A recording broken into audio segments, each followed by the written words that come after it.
Hi friends, we're going to read story number 2 from The Magic Spectacles by Lillian Moore, and the pictures are by Arnold Lobel, I don't know how to pronounce his name. This one is called the Now Really time. Now really, that's what the mothers were saying all over town. Can you see this snowy town?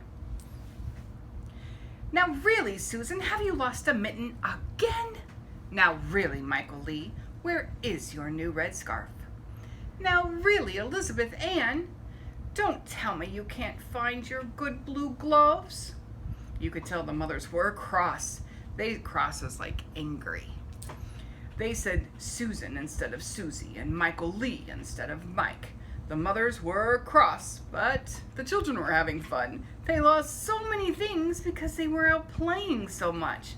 And they were out playing so much because of the snow. Have you ever been able to play in snow? It is one of my favorite things to do. Never had they seen such snow. It kept coming down and down and down. Never had snow seemed so white or so soft. Never had it seemed so right for snowballs and snowmen, for sleds and for forts. Best of all, Big Hill had never been so much fun before. Big Hill was right outside the town. It was a hill that rose gently and went right up to the woods. Everyone said that Andy Miller was lucky because the hill was right behind his house. It was fun to play on Big Hill at any time, but now the children came to play there every day. They walked up the snowy hill, puff, puff, puff. They rode down on sleds. Look out below. But the days were colder and colder. Noses were getting redder. Feet were getting so cold that they hurt.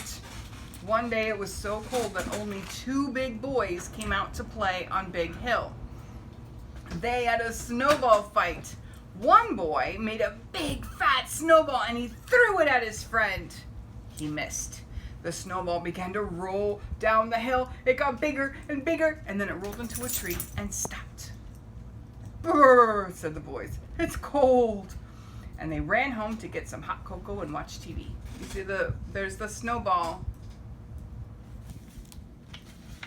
Stopped at a tree. Now it was very quiet on the snowy hill. A hungry squirrel came out of the woods. He was looking for nuts he had hidden.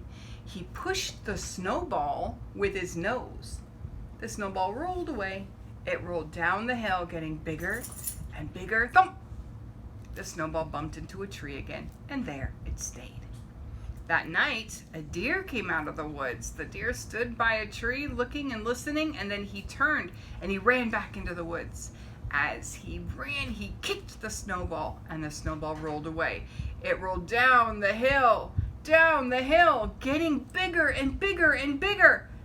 Then at last it came to a stop. When Andy Miller, there he is, looked out of his window the next morning, he yelled, "Yippee!" There in his backyard was a snowball. What? A snowball! It was bigger than Andy. All his friends came to see it. Even the grown-ups came to see the giant snowball that had rolled down the hill. It looks like something from outer space, cried Mike. Let's play satellite, cried Andy. So they put sticks into the snowball and said it was Satellite X. Now let's make him the man from Mars, said Susie. Look at, they're adding all sorts of things to the snow ball to make it look like new things. They took an old bike tire and cut it up, and they took an old mop. They put a face and some whiskers on the giant snowball. Now it was the man from Mars. Day after day, Andy and his friends had fun with the snowball in the backyard. Then the sun came out. The days got warmer and warmer. Now when the children walked in the snow, it got mushy under their feet. The melting snow ran into the streets in little rivers, and the giant snowball began to melt. Slowly, slowly, drip by drip. Drip, drip through the day, drip, drip through the night. One morning when Andy looked out of his window, there was no snowball. He ran into the yard to make sure. No Snowball. But all over the yard there were things. There was a red mitten, there was a red scarf, there were blue gloves, there was a brown rubber boot.